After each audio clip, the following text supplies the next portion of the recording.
आज हम बात करेंगे विजयनगर साम्राज्य के संस्थापक वंश और संगम वंश के शासक तथा विजयनगर आने वाले विदेशी यात्री। तो सबसे पहले बात करते हैं संस्थापक वंश।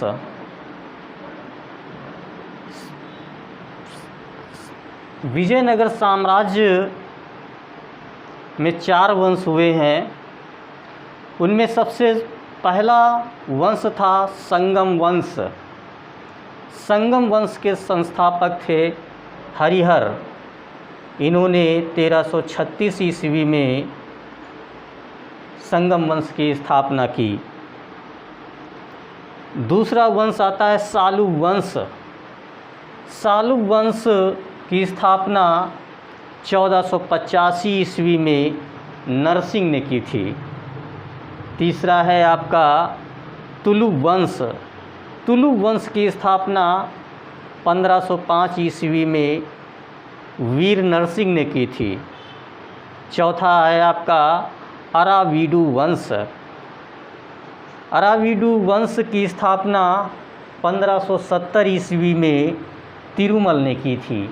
अब बात करते हैं संगम वंश के प्रमुख शासक।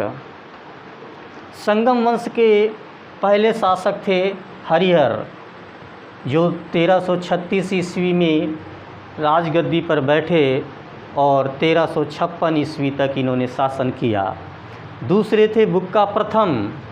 बुक्का प्रथम 1356 ईस्वी में राजगद्दी पर बैठे और 1377 ईस्वी तक इन्होंने शासन चलाया। तीसरे थे हरिहर द्वितीय।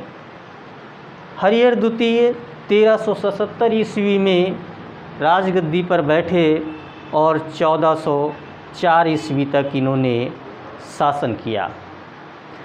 चौथे थे देवराय प्रथम। देवराय प्रथम 1406 ईस्वी में राजगद्दी पर बैठे और 1422 ईस्वी तक इन्होंने शासन चलाया। पांचवें थे देवराय द्वितीय। देवराय द्वितीय 1422 ईस्वी में राजगद्दी पर बैठे और 1446 ईस्वी तक इन्होंने शासन किया। छठे थे मल्लिका अर्जुन। मल्लिका अर्जुन 1446 ईस्वी में राजगद्दी पर बैठे और 1465 ईस्वी तक इन्होंने शासन किया। सातवें थे विरूपाक्ष। विरूपाक्ष 1465 ईस्वी में राजगद्दी पर बैठे थे और 1485 तक इन्होंने शासन किया था। तो ये संगम वंश के शासक थे। अब बात करते हैं विजयनगर आने वाले विदेशी यात्री। विजयनगर आने वाले पहले यात्री थे निकोल कोंटी। ये इटली से 1420 ईस्वी में देवराय प्रथम के समय में विजयनगर आए थे। दूसरे थे अब्दुल रज्जाक। अब्दुल रज्जाक फारस से 1442 ईस्वी में देवराय द्वितीय के समय में आए थे। तीसरे थे नूनिज।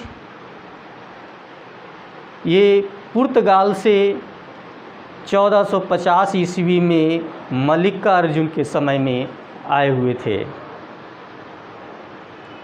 इसके बाद में चौथे विदेशी यात्री थे डोमिक पायस। ये भी पुर्तगाल से 1515 ईस्वी में आए थे। उस समय पर कृष्णदेव राय का शासन था।